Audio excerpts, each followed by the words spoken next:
చాలా చోట్ల క్రిస్టియన్స్ ని చంపేస్తున్నారు కదండి. సో చంపేసిన వెనకాల ఉన్న వాళ్ళకి ఎందుకు దేవుడు పనిష్ చేయట్లేదు? క్రిస్టియన్స్ ని చంపితేనే దేవుడు పనిష్మెంట్ ఇవ్వాలా, లేకపోతే ఎవరిని చంపినా ఇవ్వాలా? క్వశ్చన్ ఏంటి అని అంటే క్రైస్తవుల, బౌద్ధుల, ముస్లింల, హిందువుల కాదు, ఒక మనిషిని అన్యాయంగా చంపడం. అన్యాయం జరిగిన చోట దేవుడు ఎందుకు ఏం చేయట్లేదు కదా, అంతేనా? హబక్కుకు గ్రంథం అంతా ఇదే. The entire book of Habakkuk is this. ఏంటి నువ్వు చూడవా, అసలు ఉన్నావా? నువ్వు ఉంటే కళ్ళు మూసుకున్నా. పాట కూడా పాడారు ఒక ఆయన పాత రోజుల్లో. ఉన్నావా, అసలు ఉన్నావా, ఉంటే కళ్ళు మూసుకున్నావా. దిస్ ఘంటసాల గారా, ఘంటసాల గారు పాట. భక్త తుకారం చూసారా?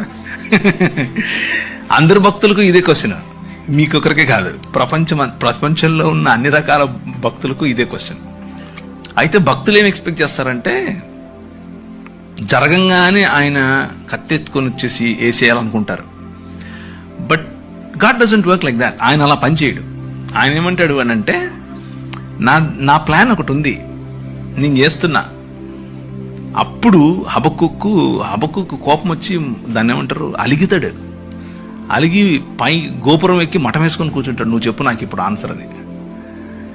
దానికి ప్రభు ఏం చెప్తున్నాడు అని అంటే, నువ్వు చూస్తుండు, నేను చేస్తున్నా, నేను ఒక నూతన కార్యం చేస్తున్నా, అది వస్తుంది, అది జరుగుతుంది. You just need to see it.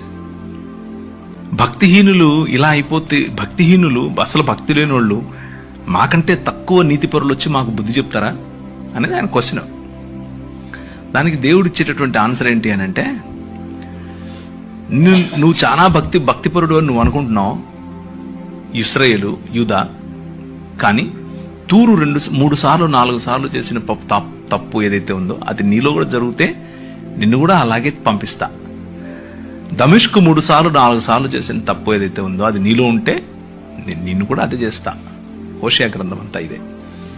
So చిరుత పులుల వల్ల ఎగిరేటటువంటి గుర్రాలు కలిగినటువంటి కల్దీయులను లేపి మీ మధ్యకు తీసుకొస్తా. ఆ కల్దీయులు మిమ్మల్ని చెరపట్టుకొని పోతారు. మేము హింసింపబడటం నీకు ఇష్టమా అని అడుగుతాడు ఈయన. ఏంటిది ఇలా చేస్తావా అంటే, అందుకే విను జాగ్రత్తగా, నేను ఒక కొత్త పని చేస్తున్నా, నూతనమైనటువంటి పని. సంవత్సరాలు గడుచుతూ ఉండగా నీ పని నువ్వు చేయి, నన్ను క్షమించు, నాకు ఇప్పుడు అర్థమైంది. నువ్వు చేస్తున్నావు పని, యూఆర్ వర్కింగ్ బిహైండ్ ఇట్, కాకపోతే నేను అనుకుంటున్న పద్ధతిలో చేయట్లేదు. నాకు ఇప్పుడే ఇక్కడే ఇలాగే పైనుంచి ఉరుములు పడాలి, కింద భూమి పగిలిపోవాలి అని నేను ఎక్స్పెక్ట్ చేస్తున్నాను. అలా కాదు.